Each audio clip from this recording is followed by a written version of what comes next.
বিএনপির সাথে তাদের চিন্তা চেতনা একটা ভালো মিল আছে, নাহলে তো এই দীর্ঘদিনের বন্ধুত্ব বিএনপি জামাতের গাঁটছড়া এটা তো হতো না। এখন দেশের এই 5ই আগস্টের পরবর্তী প্রেক্ষাপটে স্বাভাবিকভাবেই জামাত একটা সুশৃঙ্খল একটা বড় সংগঠন, তারা যদি ক্ষমতার পাঠ হতো আসলে তাহলে তো বিরোধী দল হইতো না। একটা শক্তিশালী বিরোধী দল যে কোনো গণতান্ত্রিক রাষ্ট্র ব্যবস্থার জন্য খুবই প্রয়োজন। সেই জায়গা থেকে জামাত বিরোধী দলের জায়গা আছে, এটা মনে করি বিএনপির জন্য স্বস্তি, জামাতের জন্য স্বস্তি যে অন্তত আওয়ামী লীগের মতো একটা গভর্নমেন্ট তারা এগেনস্টে পায় নাই। আবার বিএনপির বা আমাদের জন্য একটা শক্তি যে লাইক মাইন্ডেড, যারা আমরা একসাথে আন্দোলন সংগ্রাম করেছি, রাষ্ট্র সংস্কার পরিবর্তন কিংবা আপনি যেমন বলেন লাইক মাইন্ডেড বলবেন না, বলবেন যে সরকারকে ঠিকঠাক রাখার জন্য একটা শক্ত গণতান্ত্রিক প্রক্রিয়া শক্ত বিরোধী দল পাওয়া গেছে, সেটা তো ভালো ভূমিকা পালন করতেছে। এই জন্য আমি জামাতকে গৃহপালিত বিরোধী দল নাকি না শক্ত জামাত, এখানে জামাতের যে রাজনৈতিক প্যাটার্ন তাতে তারা বিরোধী, আমরা তো গৃহপালিত বিরোধী দল দল না, শক্তিশালী বিরোধী দলই। যেই কারণেই তাদের সংসদে ইতিমধ্যেই বোধহয় অন্যান্য সংসদের চেয়েও এত অল্প সময় ওয়াকআউটের ঘটনা বেশি ঘটেছে।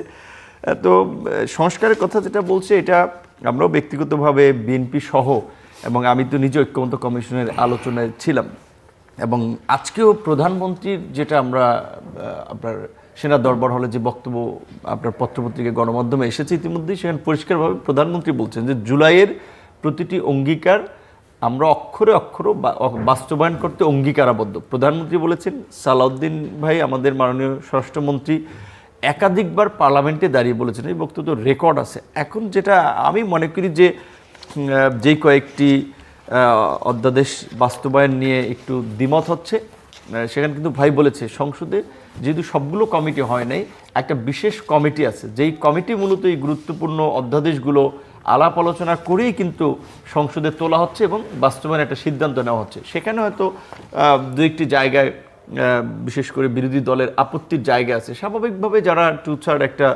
মেজরিটি নিয়ে আসে গভর্নমেন্ট পার্টি, তাদের তো কিছু জায়গায় নিজের মতো করার সুযোগ আছে। এবং এই জুলাই সনদে কিন্তু ধরেন আমি ব্যক্তিগতভাবে আমার বক্তব্য আছে বিভিন্ন প্রসঙ্গে, আমার দলের আমার একটা অভিমত ছিল। আমার একটা প্রশ্ন যে এই যে আপনারা করবেন বলছেন, মেজর যেগুলো রাষ্ট্র কাঠামো সংস্কার যেগুলো আপনারা আগে বলছিলেন, বা আমরা তো আসলে ওই সংস্কারটা খুব জরুরি, কারণ যে স্ট্রাকচারের মধ্য দিয়ে আমরা অভ্যস্ত বা দেখেছি সেটা আসলে গণতন্ত্রকে বারবার বিপদের মধ্যে ঠেকে।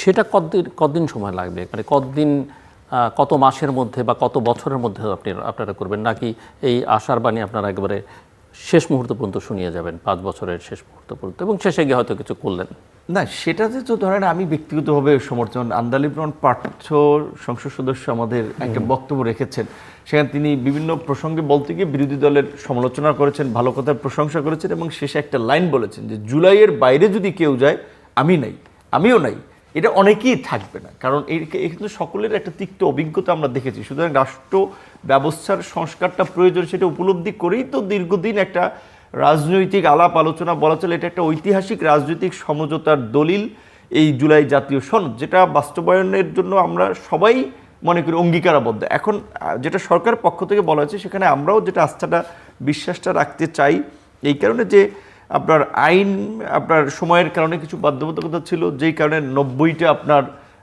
অধ্যাদেশ যেটা আইনে পরিণত করার জন্য সংসদে বিল উঠানো খুব জরুরি ছিল, এবং শেষ সময় দেখছেন শুক্রবারও কিন্তু সংসদ চলেছে, এবং নাজিবুর রহমান ভাই সহ আমরা একই সাথে পার্লামেন্টের এলইডি হলেই আপনার প্রধানমন্ত্রীর পক্ষ থেকে লাঞ্চও করেছি, যে খেয়ে দিয়ে ওখানে আপনার ওই দিন যেন কন্টিনিউ করা যায় সংসদটা শুক্রবার। সো সরকারের একটা বাধ্যবাধকতা বা একটা সিরিয়াসনেসের জায়গাটা ছিল যে আইনগুলো পাশ করা দরকার। সেখানে যেই বিষয়গুলো প্রকৃত অর্থে বলতে গেলে যেটা আমি বুঝি যে একটু ডিবেট হবে, বেশি আলাপ আলোচনার জন্য সময় দরকার, সেইগুলো হয়তো একটু রেখেছে যে পরে ডিসকাস করে হয়তো বাস্তবায়ন করবে কি প্রক্রিয়া। এবং যেটা প্রধানমন্ত্রী বলেছেন, এবং সংবিধান বিশেষ করে এই ঐক্যমত্য কমিশনে বিএনপির পক্ষ থেকে সংবিধান সংস্কার সহ এই সংস্কার বিষয়গুলোতে লিড দিয়েছেন সালাউদ্দিন ভাই অনেকবার বলেছে, কিন্তু আমরা আলাপ আলোচনা করব, নতুন কোনো প্রস্তাব থাকলে সেগুলো নিয়ে আলাপ আলোচনা হবে। যেমন শেষ দিন একটা যেই বিলটা পাশ নিয়ে খুব একটু কথাবার্তা হয়েছে, বা বিরোধী দলের নেতারা ওয়াকআউটের মতো ঘটনাটি ঘটেছে, প্রথমে আমি নিজেও মানে একটু কনফিউজ ছিলাম যে ওয়াই এটা নিয়ে কেন মানে এরকম হলো, যে প্রোটোকলে বা ইউজুয়ালি রুলস অনুযায়ী তো আপনার ধরেন একটা মিনিস্টারই তো বিভিন্ন কমিটির সভাপতি থাকেন, সো জুলাই জাতীয় জাদুঘরের থাকলে কি সমস্যা।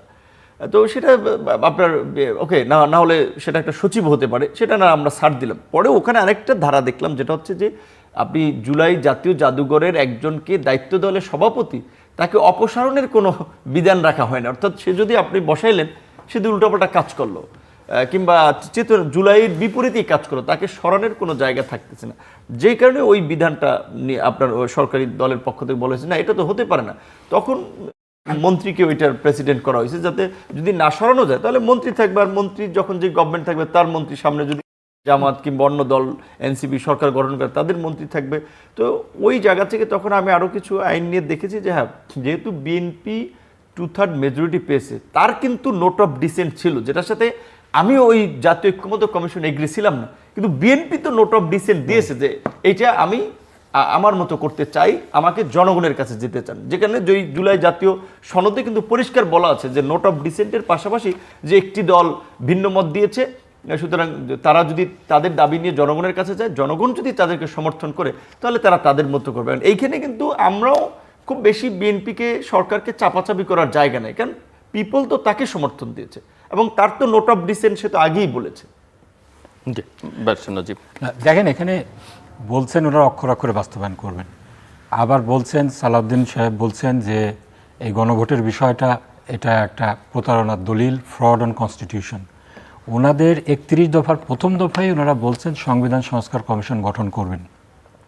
এখান থেকে ওনারা ইউটার্ন নিয়ে বললেন যে না, সংস্কার হবে না, সংবিধান সংশোধন হবে, সেই জন্য আমরা কমিটি করব। আমি যে এটা তো টার্মিনোলজির ব্যাপার, সংস্কার সংশোধনের মধ্যে পার্থক্যটা কি? এটা একটু বলি আপনাকে, যেটা আমাদের দেশের কনস্টিটিউশনাল ল অনেক ডেভেলপ করেছে।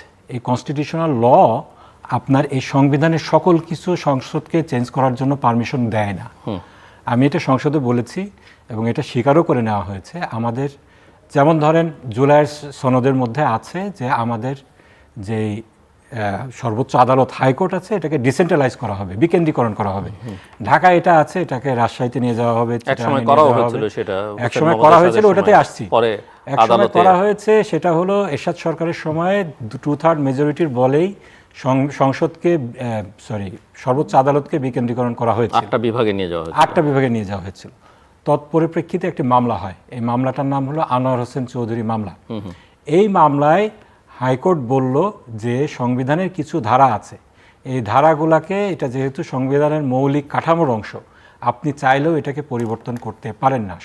সংসদে আপনার যদি 2/3 মেজরিটি থাকে তাহলেও পারেন না, কারণ এটা সংবিধানের তাহলে মৌলিক কাঠামোটা চেঞ্জ হয়ে যায়। তখন এটা সংবিধানের যে 100 ধারাটি অ্যাড করা হয়েছিল, এই সর্বোচ্চ আদালতকে বিকেন্দ্রীকরণ, এটাকে অটোমেটিক্যালি ল্যাপস করে দেওয়া হয়। এখন আপনি এই বিষয়ে যখন জুলাইয়ের সনদে আছে, আপনি তো নতুন করে সংবিধান সংশোধন করে আবার ইনকর্পোরেট করতে পারেন না, তাহলে আপনার সেই সময় যে রায়টা দেওয়া হলো এটার কী হবে? এখন খোরা যুক্তি দেওয়া হচ্ছে যে আমরা সংসদ হলো সার্বভৌম। কোথার থেকে ওনারা পাইছেন আমাদের সংবিধান সার্বভৌম আমি জানি না। আমি একেবারে এই 16তম সংশোধনীর যেই রায়টা আছে, সেই রায় এর আগে আপনার 2003 সালে যেই হয়েছে এক্সট্রা জুডিশিয়াল কিলিং, সেটার দায় মুক্তিতে আপনার হাইকোর্ট যেই অবজারভেশন দিয়েছে, সেটা কোর্ট করে দেখিয়েছি যে সংসদ কোনোভাবেই সার্বভৌম না।